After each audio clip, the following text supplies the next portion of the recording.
Hello, our friends, Evolutionary Energy Arts family. Hello there. Welcome back, everybody. So, we're going to cover a couple of things, and you know, reality in many cases is even crazier than many movies and many different stories and myths that we see out there.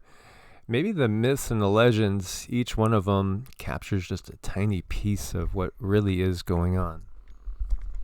Right. If you were to look at all the movies and all the TV shows that you have watched throughout your lifetime and all the different things that they throw in there, what if a sliver of that, even just a sliver of some of the craziest things you could imagine, was actual truth?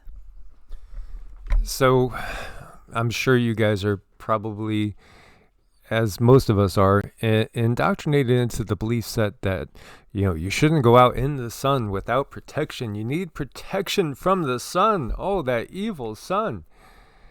And here you see from Harvard Health Blog, advice you may not hear from your doctor. Again, talking about going out. Make sure you're all covered, lathered up. It's put on sunscreen 20 or 30 minutes before you go out. Use at least something that has an SPF of 30 and et cetera, wide brim hat. And please don't mind the monkeys. They're making a lot of noise in the background here. They're wound up this morning. So we've all heard that. We've all seen that. Me, myself, I have not used sunscreen in a decade. And, again, I just use what I view to be common sense. If I'm getting too much, then I'll put a shirt on. You can use pure zinc oxide. You can use certain other substances. I know people that put coconut oil on and call it a day, other natural substances without all the chemicals. When we think about Mother Nature providing everything we need for us, which is normally the case, we look to all the indigenous people of the globe, and we see, that in ancient times, none of them wore sunblock. Even in relatively recent times, if we're really looking at, the timeline on things, looking all around the world, all these people never wore sunblock, and somehow they survived without wearing sunblock. Now, some will say, well, of course, it just depends on how fair-skinned you are, which, is an interesting thing as well. And we don't want to get into anything that can cause tension or disharmony, because this channel is all about creating harmony. None of us are really truly indigenous to this planet when you get down to it. All of us have extraterrestrial DNA in us, and there's so many different sources for that. When we look again, and we look a little deeper, and we see, well, why was it pushed into our minds to cover up this and stay away from the sun? For our own good is what they'll tell us. But then we see sunscreen makers withdraw products found to contain cancer-causing substance. In fact, this was huge. J&J, Johnson & Johnson, sued after recalling sunscreens due to cancer-causing chemical, and many of you might not be aware of this. Cancer-causing chemicals in sunscreens, here's what you need to know. Yeah, there's a ton of them. And this is what, the guides whispered in my head a while ago. And, I was looking for natural options, and then I just basically, I don't use anything personally, and I don't trust anything that comes out of these big companies. It's just me. I don't trust them. I've seen too many things after the fact where, they're actually worse for you than what they protect against. This is part of what we're waking up to on Earth here. Sunscreen recall, what the findings of a cancer-causing chemical means for you. But, as we know, there's a lot more going on with the sun than just getting a good tan. Study finds nearly 80 popular sunscreens, cancer-causing chemicals. And then we see what's going on in the sky every single day, pretty much, as I'm looking out at what would be absolutely beautiful blue skies, but they got this kind of silvery, grayish haze to them. And it's not natural. Plain and simple. It's not natural. This is done on purpose.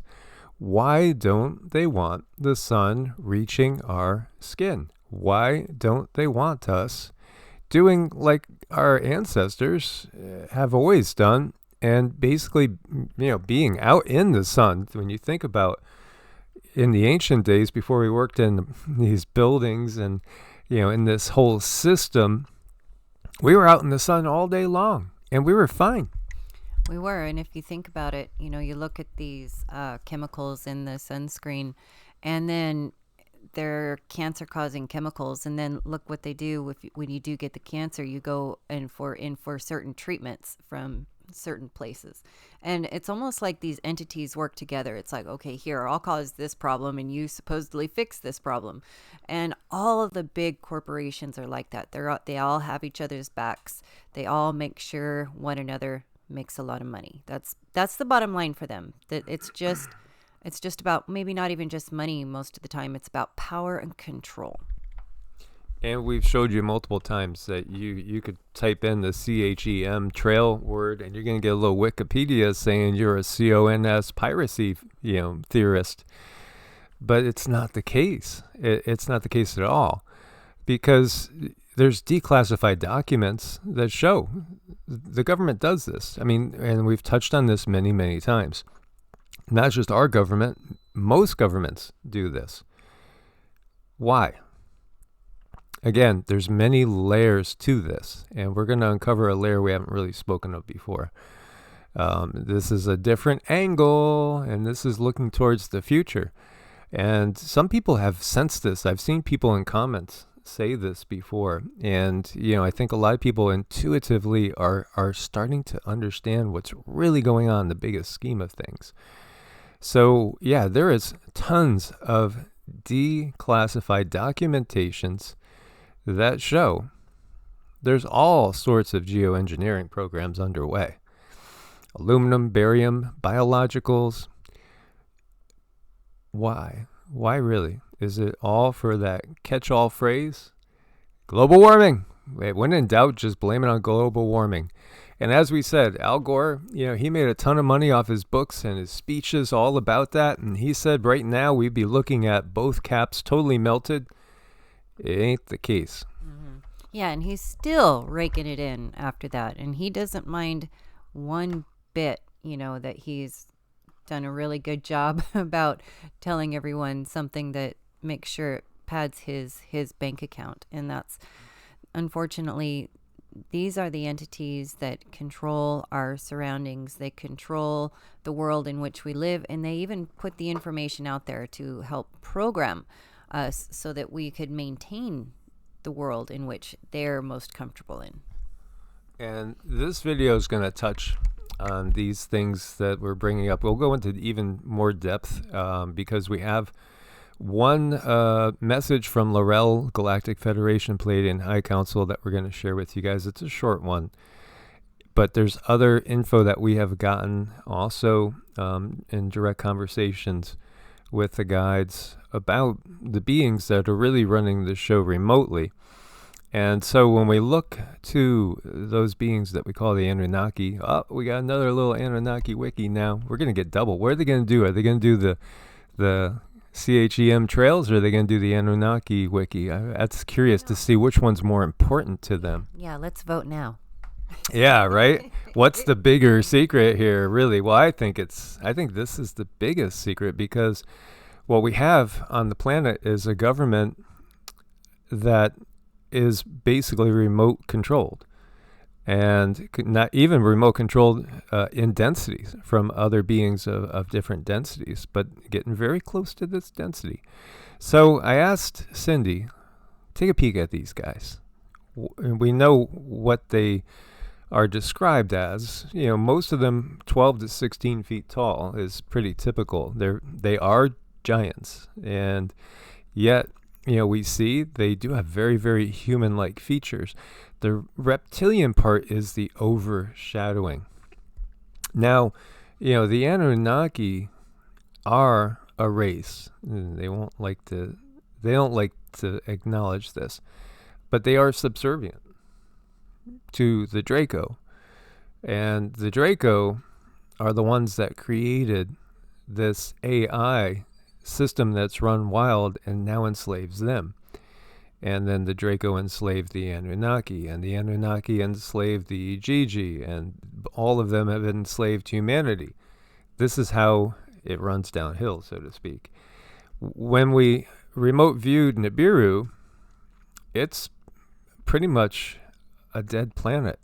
It's sad. It had a goddess energy. It was a beautiful pastel colored planet before it was infected with this horrible disease and horrible system that ended up killing it. Mars is also a good example of what happens when, you're under the power structure too long, and that would be their vision for Earth too, to become a semi-dead, if not totally dead, just husk, a shell. And that gets me thinking of the word clip-off, which comes from some esoteric sources, which literally means a shell, like a lifeless body, so to speak. And it's sad what's been done to Nibiru. Now, Nibiru is more of a ship than a planet. I mean, it was a planet, but it's almost dead. I mean, it is kind of dead when we view it. And yet it does have, it's basically a big ship that they could control its movements to a pretty good degree. At this point, it does have life support for them. It's tailored to them. And when we see it as kind of like black and red. This is a pretty good representation. And when we look at the Anunnaki themselves, they're very pale-skinned. And they're mostly blonde or red-haired with, again, pale eyes.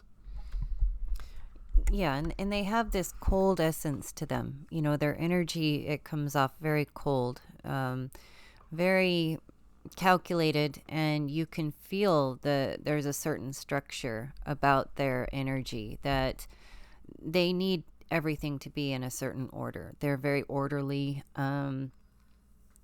These are entities that I think a lot of people, if you get a feel for them, it's almost like getting a whiff of something really bad.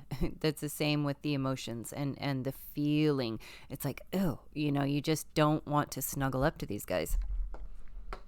And cold is a key word there. So they do have a kind of Nordic look to them, albeit though they do, you see these beards in the hair.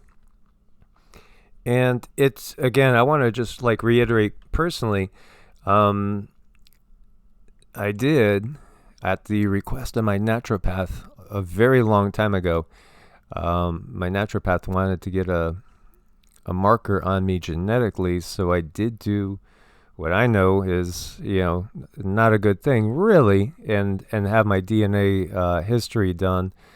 And, I know from my family and what my family's shared, my father's father comes from Mexico and, was pure Mexican. My father's mother's side is half American Indian, and the other part was Scotch Irish.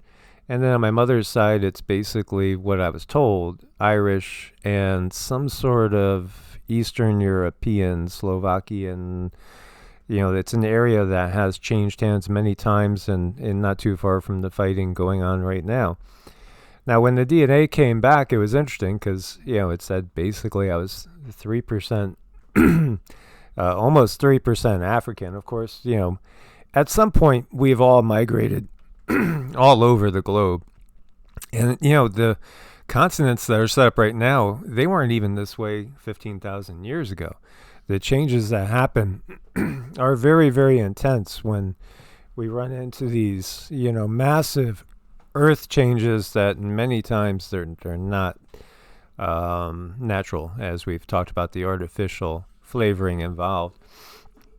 So, my background is extremely mixed. And it's interesting because the genetics come back that I'm 7.5% indigenous American according to the DNA, and that's interesting when you look back just from what the family is saying. You would think it'd be higher because, again, what is the Mexican side? There's should be a lot of indigenous American in there. So I've heard many people say that when they get their genetics back, it doesn't seem to make sense with what their family's telling them. But the bottom point is we're all mutts. We're all mutts. We're all a mix of many different beings and many different extraterrestrial races. So even if we just say, well, where's my heritage? Am I Pleiadian or am I Syrian? Or, in most cases, we're all a mix of so many different things. It's kind of mind-boggling to think of the beings that have been on this planet at different times. There's been so much representation from so many different quote-unquote races and different planets from different solar systems. Mm-hmm. Right. I think it's really important to ask yourself, what serves you? Now, does it really serve you to understand your galactic history? Does it serve you to understand your family lineage?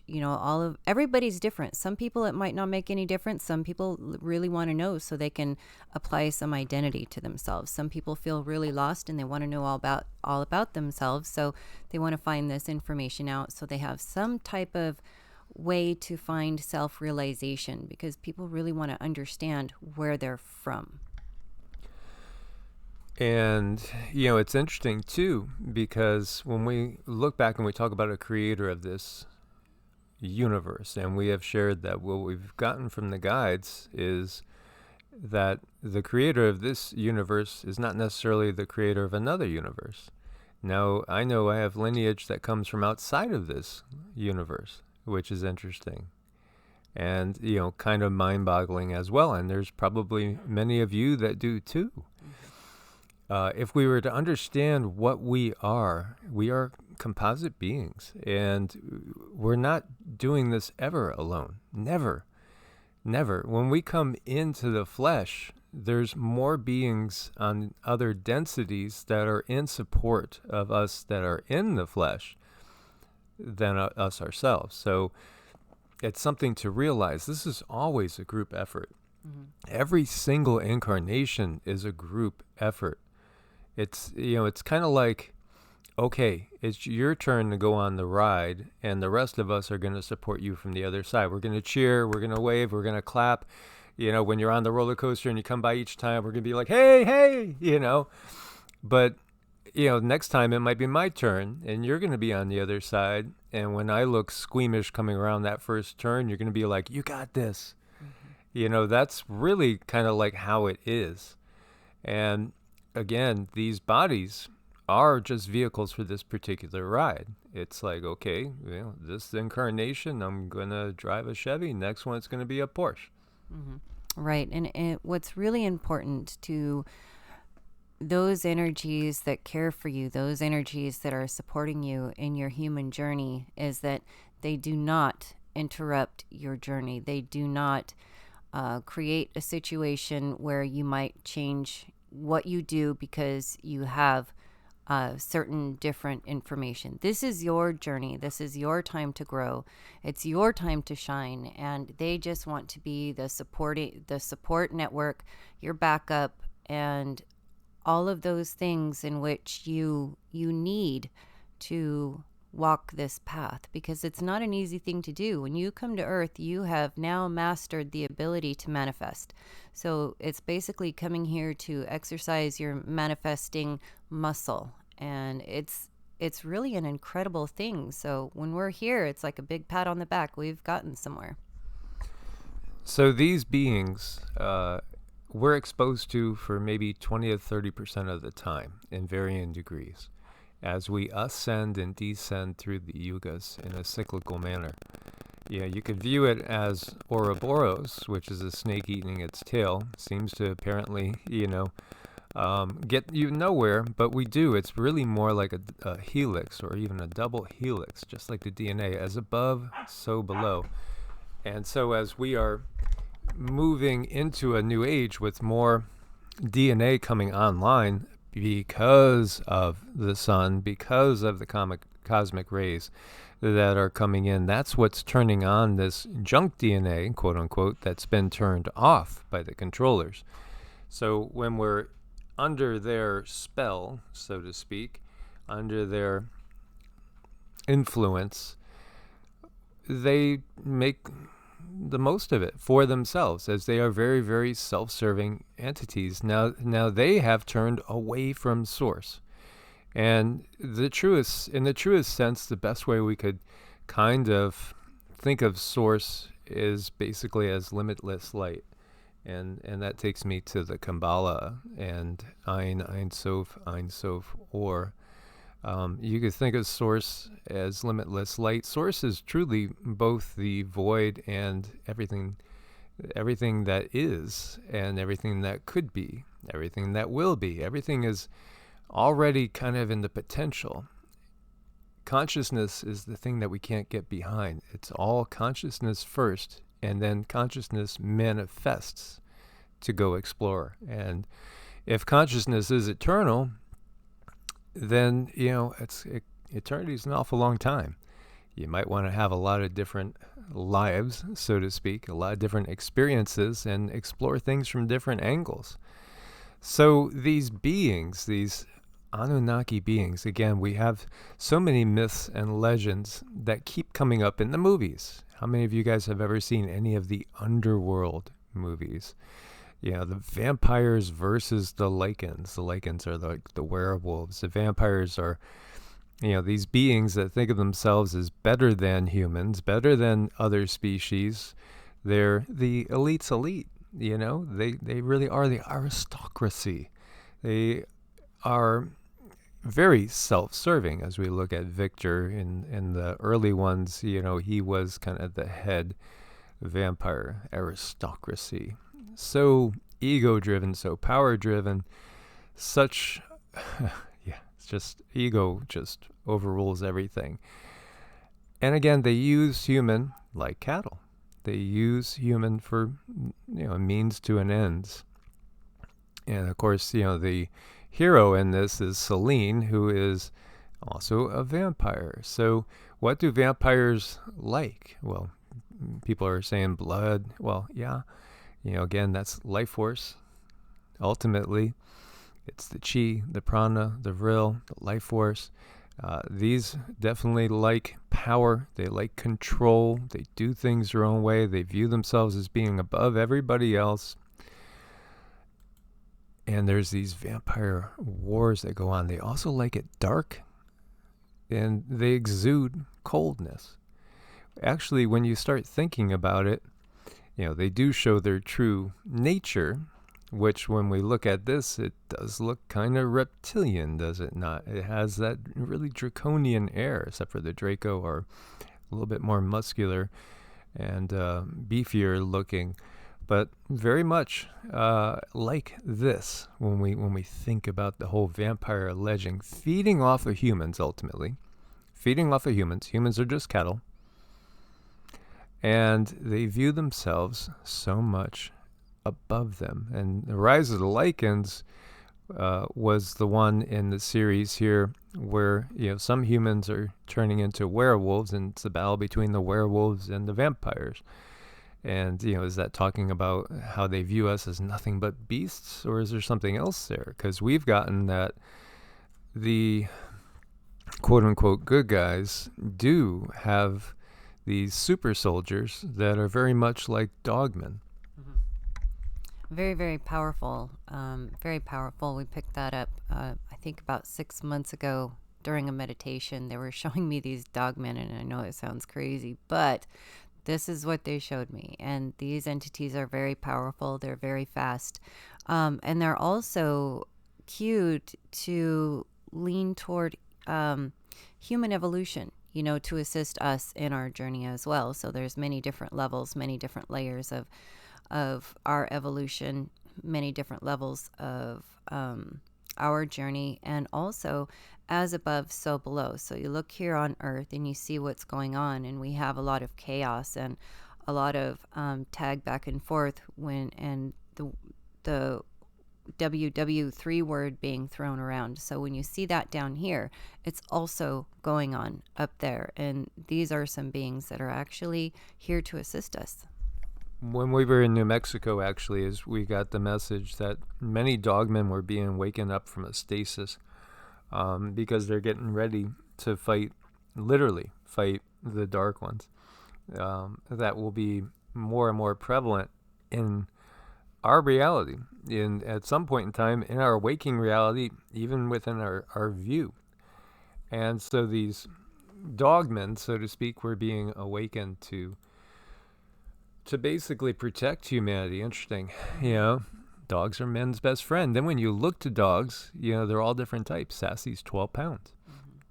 She's a little one. You have little rat terriers that are bred for their small size to go down in burrows and things like that. And then you got big, huge Irish wolfhounds, and of course all different types of protective dogs that do, guarding and protecting.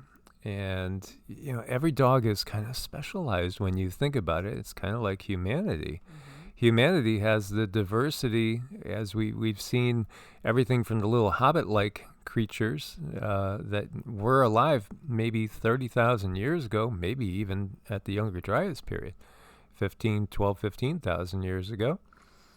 And then we see, some that are 7 feet tall. And we've seen giants on this planet for sure. Mm-hmm.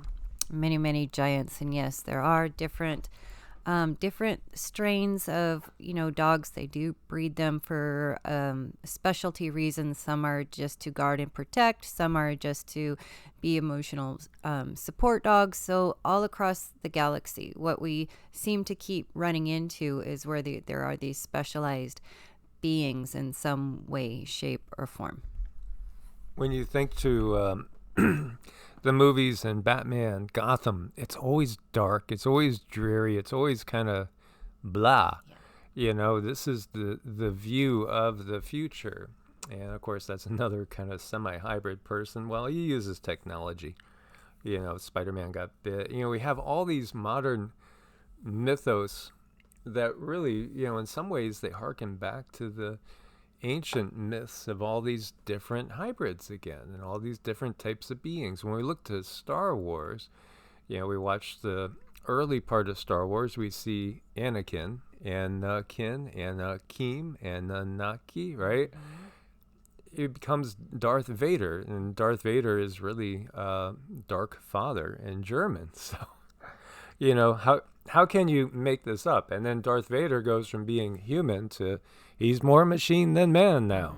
Right. And you look at these energies and, even the word made up. This is somebody's energy. It's experiencing something that it has already experienced. And that's how it makes it into reality. So what I've always believed is that these entities, all of these movies, especially the big hit movies, I believe there is a lot of truth in them. And I do believe that they keep a lot of this information in the Vatican when it comes to understanding all the different races, all the different beings, all the different technologies. I believe they hold it there at that place. And that's one interesting place indeed. So after his battle with Obi-Wan on Mustafar, he's burnt almost beyond recognition, loses limbs. And then he's turned into this human cyborg machine dark thing. Now that's the future for all of humanity when the Anunnaki get here, and Elon Musk is paving the way with Neuralink and all this, and the WEF as well, saying that this is the last generation of Homo sapiens, because what's going to come is going to be a human machine hybrid. And when we look to the emperor himself, my God, does he not look like Soros and the Pope? Yeah, they did make up in a very interesting way there. Absolutely, but he is also a very good representation of the Igigi. There were 4 Igigi on the planet not too long ago, and there was 4 for quite a long period of time left on the planet from the original ones that came. There's only 1 now. And that's why the light is spreading, because they cannot tolerate it. They literally cannot tolerate the light. Again, the sun is bringing changes to the DNA. They don't like that. They do hide in the darkness. There is a reason why. When you look at the last scenes from the last Star Wars, Rise of Skywalker, there's a battle between Rey and the Emperor, and it's, in the Sith homeland, so to speak. It's all dark. It's all shadowy. This is very reminiscent of the Anunnaki and Nibiru. Then we look to the Matrix, and Neo's plugged into this really a fake reality. The real reality is Earth is all dark. It's clouds, and it's again very much like Gotham. It's very dark and dreary. It's very much a place that vampires would love. There's not a lot of sunshine. There's one scene when they drive above the clouds and all of a sudden see the sun before descending back into it. And it's like a revelation, seeing the sunshine and feeling that DNA altering energy on them. And the realization that humanity is nothing but an energy source, a food source, really, for the machines. And again, the machines are analogous to the Anunnaki, because the Anunnaki are merged with AI. And going throughout them is AI and nanobots, and the nanobots are being introduced to humanity on the planet and are in.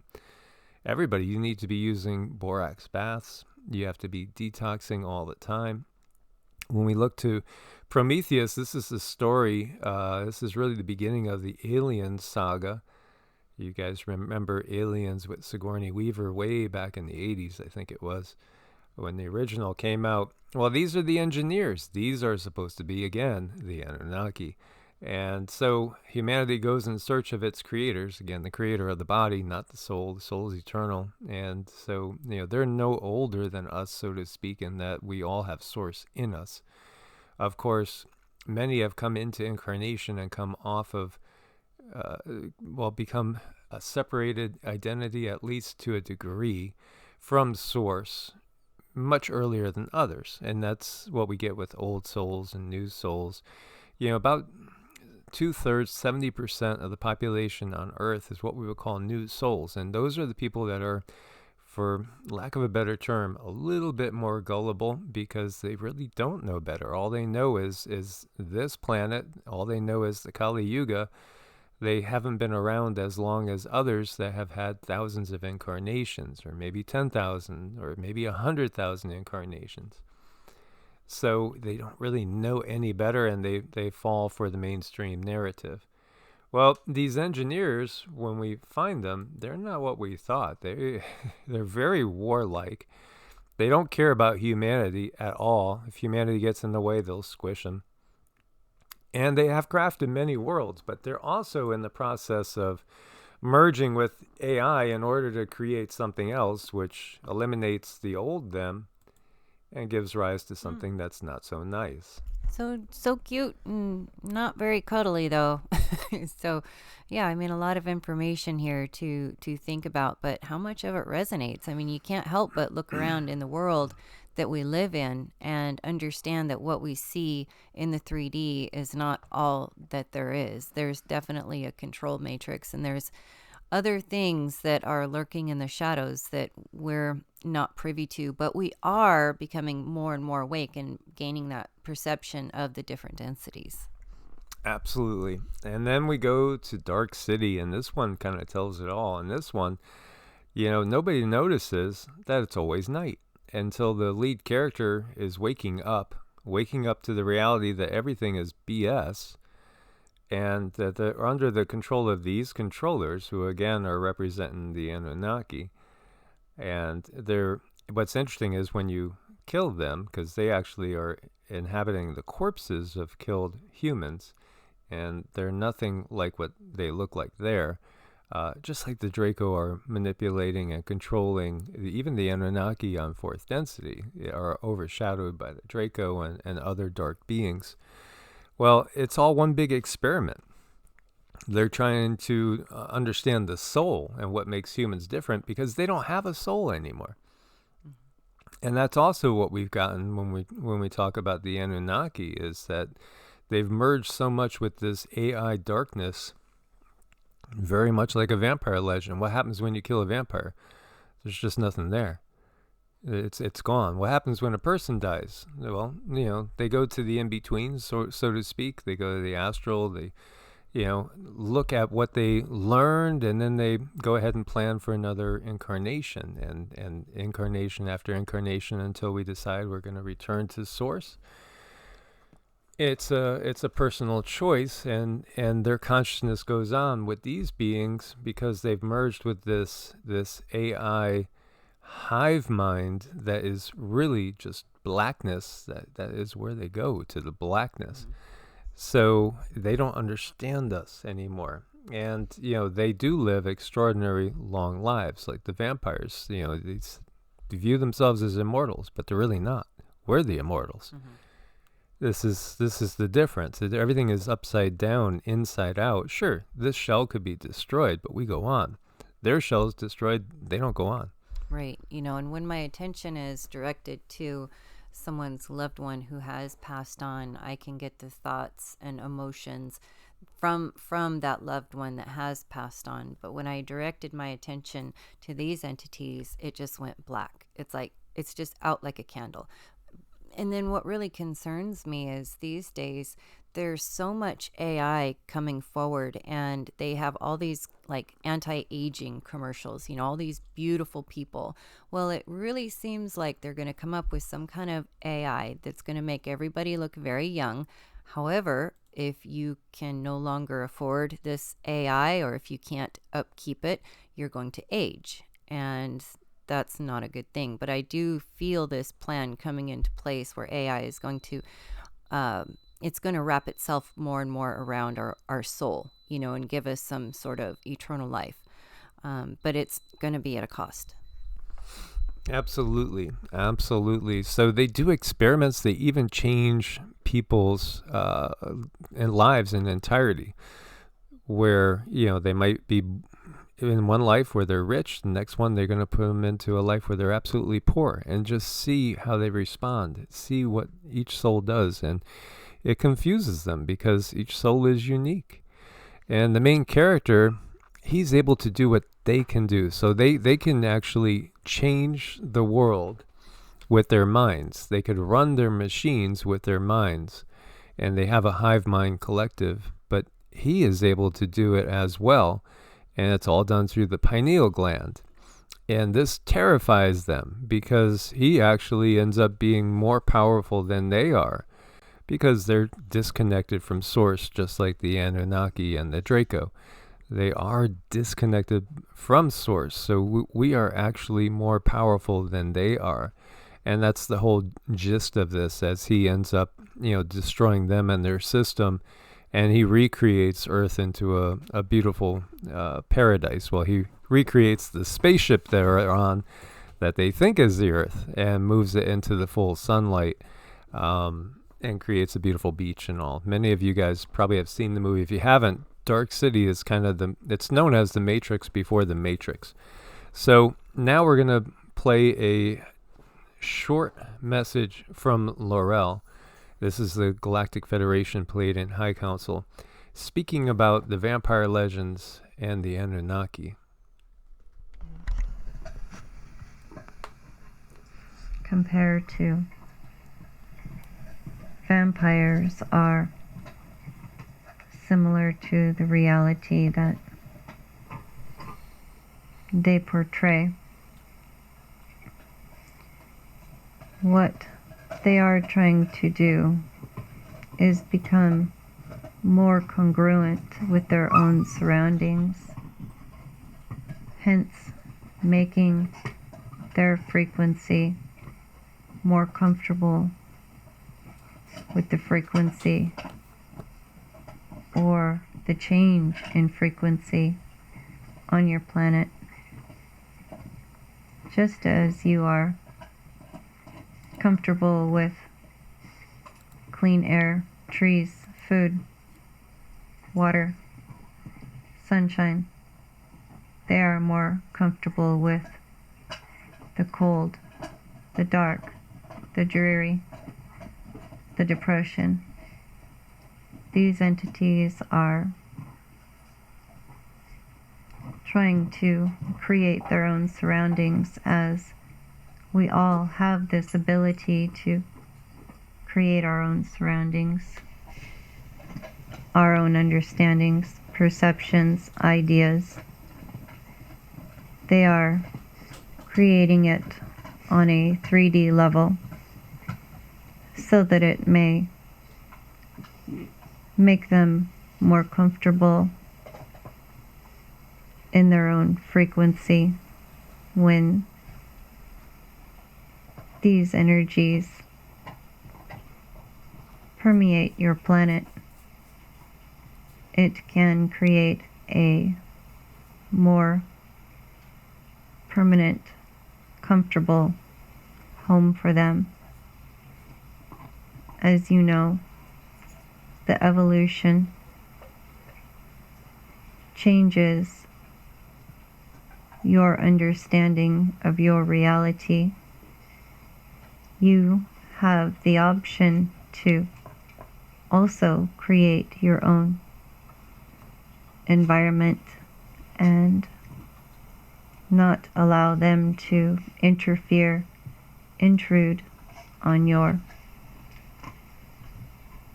creation. You are far more powerful than they. They understand this. This is why they have humans watch so much programming as they grow. They program your DNA to be more accepting of their environment. Now that you are grown into adults, the programming that you have accepted all of your life is coming to pass. This does not mean that this reality cannot change. It is very changeable. It is a reality that can create its own illusion. All of this information is coming off of your 3D, 4D DNA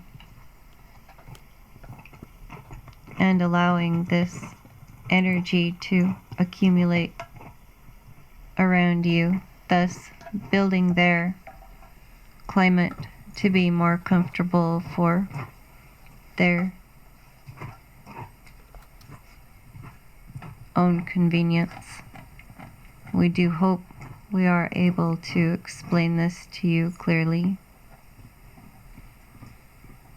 Yes, it does feel like they are terraforming. I'm curious then about previous cycles, like the Maunder minimum, the little ice age we've had in the past. Did they trigger this by manipulating the sun and manipulating different natural cycles? There are energies of a higher nature that are able to hold your evolution in a space so that you might be able to evolve in peace. They have created these changes in the past. As they create their planes of existence, they continue to live in these existences. Just as you can create your plane of existence and remain there for all eternity. This is the secrets of evolution. They do not wish for you to know or understand.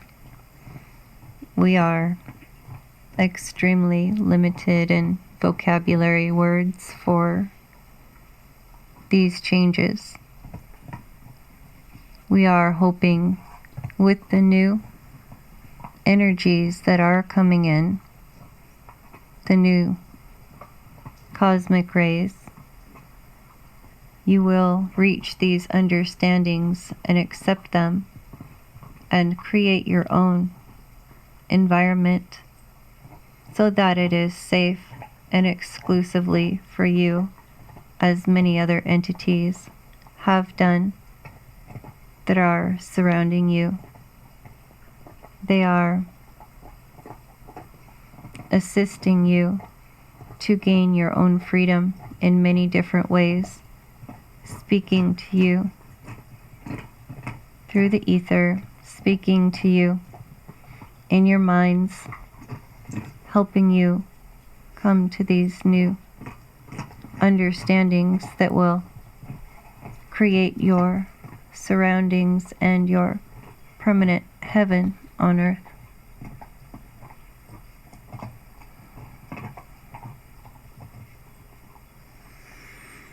The fall of the system, is it possible for us to have the system collapse on its own through awakening others so that the Anunnaki never get a chance to return?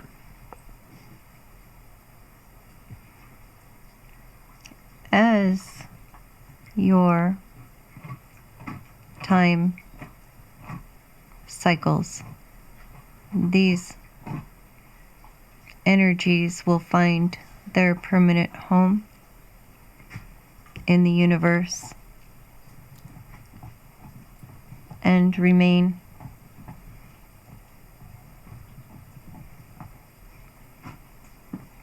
this channel's blood pressure is going very high. So we had to cut it off at that point in time, unfortunately. An interesting question, too, because we were saying, can we get to the point where they never make it here? Because other planets are...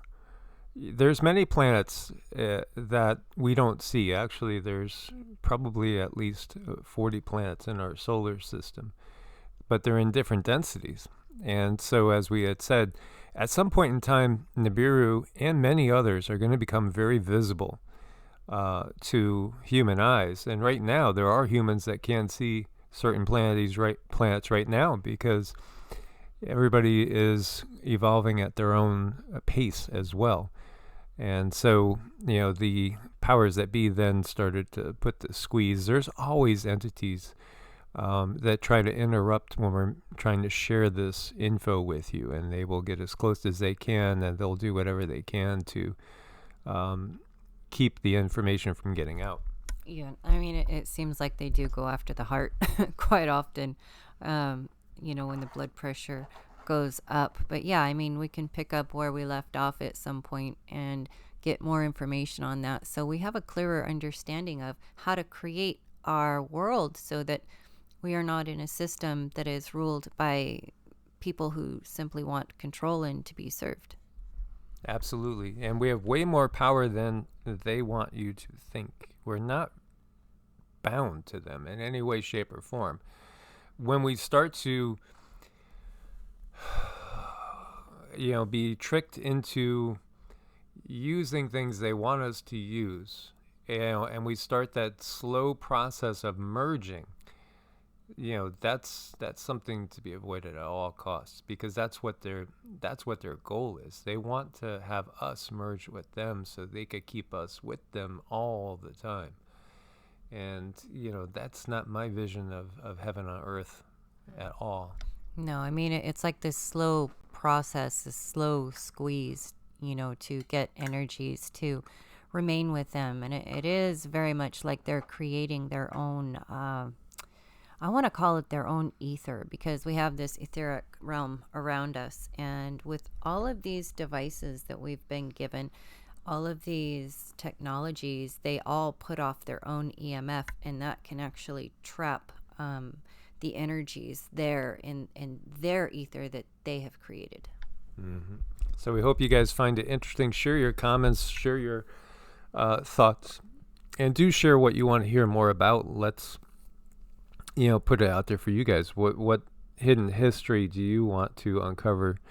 And we can always ask the guides. As always, thanks for your support on Patreon and Ko-Fi. We couldn't do it without you. Right now, they're going through EEARTS like they went through Evolutionary right before they demonetized it. Basically, again, EEARTS is not really. It's almost to the point where we have to just call it a day and demonetize it ourselves. This is part of their programming. They don't want this getting out. And because this is everything to them, is keeping the herd for themselves, keeping the flock for themselves. Because again, if the vampires have nobody to feed on, what are they going to do? Mm-hmm. That's the most important thing. Is same with us. We need our food too. So it's an entity that wants to remain alive. It's just at our expense. Absolutely. As always, guys, source bless. Namaste. Namaste.